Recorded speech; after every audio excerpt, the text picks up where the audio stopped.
Olá e seja bem-vindo. O presidente do Banco Central, Roberto Campos Neto, mais uma vez encarou os deputados do PT, incansáveis em sua cruzada para atribuir a ele a culpa pelo fracasso econômico do governo Lula. Os ânimos se inflamaram. Os petistas investiram com fúria, lançando acusações e mentiras em uma tentativa desesperada de minar a reputação de Campos Neto. Mas ele, firme como uma rocha, contra-atacou, desmascarando cada artimanha, cada tentativa de difamação, deixando os petistas desnorteados, sem chão. Veja. O que é que eu considero novidade, colegas? É a questão do câncer que está corroendo a economia no mundo, que é a extrema concentração da renda e da riqueza, que ajuda a elevar o déficit público dos países, de uma maneira geral, porque os mais ricos não pagam tributos, pagam quantidades irrisórias sobre aquilo que têm, e as políticas adotadas pelos bancos centrais estão se tornando incapazes de resolver o problema na sua raiz, que é a extrema concentração, que termina levando ao aumento das dívidas públicas. Porque a maneira saudável de resolver o problema de endividamento público é fazer a economia crescer. Fazer a economia crescer aumenta a arrecadação do poder público e, portanto, torna menos dolorosa a rolagem da dívida. A China, por exemplo, teve o menor crescimento esse ano na sua economia. Mas o que a China fez? Baixou a taxa de juros. Aqui no Brasil, nós tivemos muitas especulações com a alta do dólar. E o Banco Central ficou quietinho, calado, pianinho, mesmo com 365 bilhões de reservas cambiais, não fez nada, absolutamente nada, para enfrentar essa situação da alta do dólar. E nós sabemos, presidente, que quando o dólar sobe, sobe tudo. Principalmente para os mais pobres. Sobe os combustíveis, sobe os alimentos, sobe o gás de cozinha, sobe a energia elétrica. Então eu queria lhe fazer uma pergunta bem clara e objetiva. O Banco Central está a serviço de quem? A preocupação do Banco Central e dessa atual diretoria, liderada pelo senhor, tem sido apenas proteger os especuladores. Essa é a verdade. O colegiado hoje tem 8 diretores que foram indicados pelo governo atual, que são muito bons e técnicos, que nós discutimos no dia a dia. Em relação à concentração de renda, né, a concentração de renda é um tema que, obviamente, aflige a todos, mas se a gente pegar lugares onde a gente teve grandes movimentos de crescimento, todo mundo ficou melhor, mas a renda concentrou. Né? Se a gente pegar onde é que tem mais bilionário hoje no mundo? Na China e na Índia. Foram os lugares onde a gente realmente teve um crescimento muito acelerado. Isso não significa que não foi bom para todo mundo. Foi bom para todo mundo. A base levantou. Todo mundo ficou. No país cresce 7%, todo mundo fica mais rico. Agora, a concentração de renda também piorou. Então, o Banco Central olha a concentração de renda, é uma coisa que nós olhamos. Eu acho que é uma coisa muito mais de política social do governo do que de política monetária. E eu acho que é importante frisar que as reformas foram importantes. Em relação à contradição da taxa de juros, eu peguei vários períodos da história aqui, 2000 a 2024, um período que eu nem sonhava, né, em estar no governo, 2010 a 2018, 2014 a 2018 e 2019 a 2024. Então, eu peguei o período inteiro, quebrei em períodos, e, de fato, o período 19 a 24, que é quando nós estávamos à frente do Banco Central, ele é a taxa de juros mais baixa.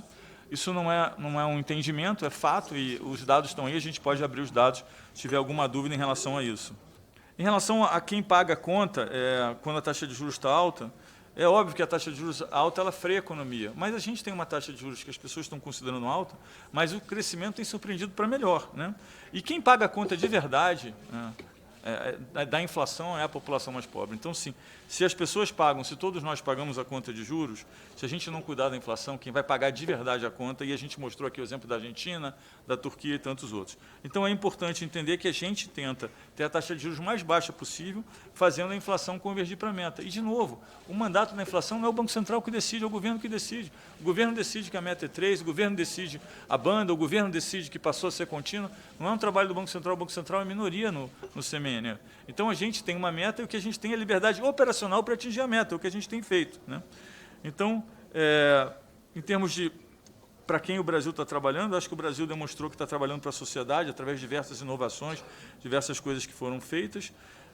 As taxas de juros vêm aumentando a dívida pública enormemente, né? Então, chegamos a 835 bi de juros. Então, sem dúvida, o ponto central não é o déficit público. Não é o déficit público. Nós estamos com... O que vem aumentando é a taxa de juros. Eu acho que a gente não pode confundir causa e efeito, né?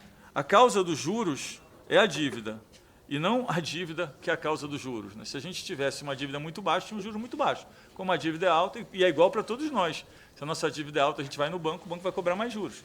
Então, assim, a gente não pode inverter a causa e o efeito.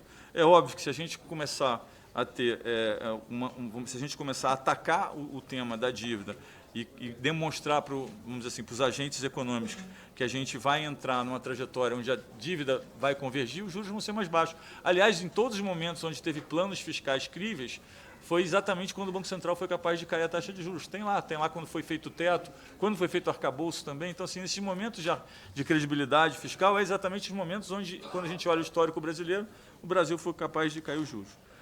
Não existe um presidente do Banco Central votar com a camisa da seleção brasileira. Isso abala toda a credibilidade do Banco Central. E aqui, presidente, eu quero voltar à sua gestão como presidente do Banco Central Autônomo. Em 2021, o senhor teve que escrever uma carta aberta porque não atingiu a meta. Na verdade, a inflação encerrou em 2021 acima de 10%. Em 2022, novamente. Agora, em 2023, no governo do presidente Lula, conseguimos chegar em 4,62% a inflação. Mas vamos ver aqui, que a minha crítica é mais geral. A minha crítica é a sua atuação no governo do Bolsonaro também. Porque eu, sinceramente, acho que o senhor errou muito quando deixou a taxa Selic em 2%, e a inflação disparou. Gente, vamos falar a verdade aqui, é importante todo mundo ver isso aqui. Quando você vai olhar os juros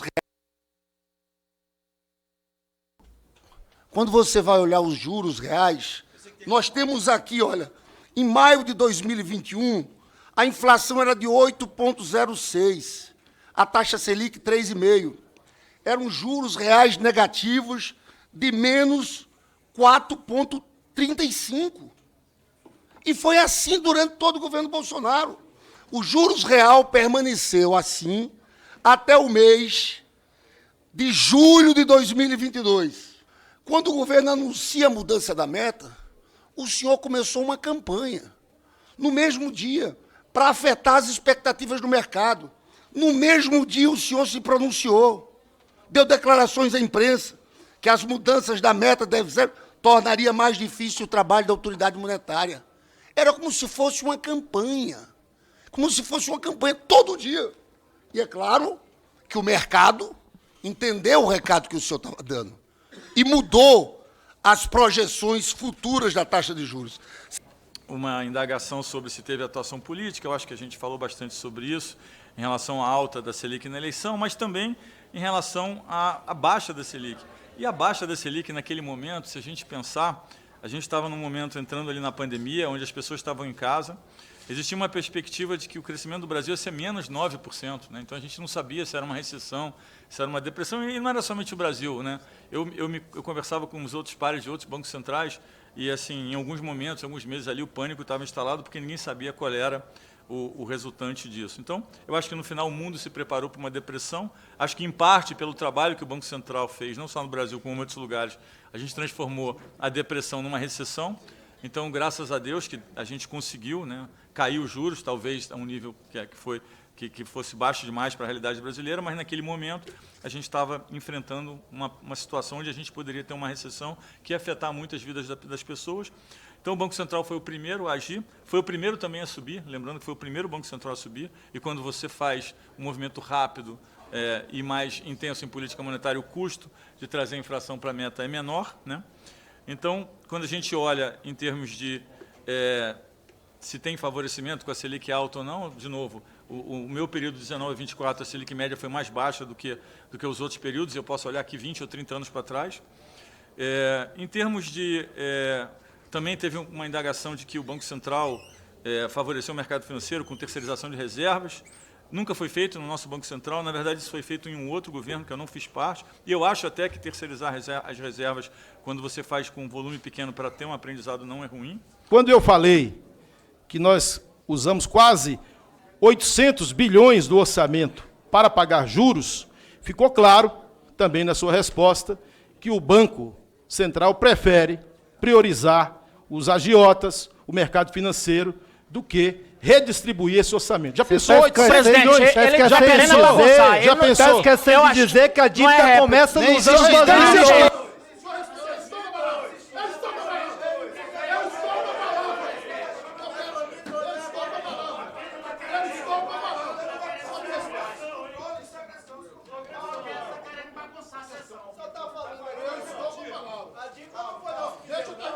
A tréplica já acabou, é 1 minuto. Deputado Paulo Guedes, já acabou aqui 1 minuto. Vamos dar continuidade aqui ao... Estes ataques, destituídos de fundamento, são desmascarados diante da luz da verdade. Ora, o Banco Central do Brasil foi eleito o melhor do mundo pela revista Central Bank, conhecida por monitorar e avaliar os bancos centrais de todo o mundo. Segundo a revista, o Banco Central do Brasil se destacou principalmente pela autonomia, mesmo sofrendo uma pressão absurda da base governista.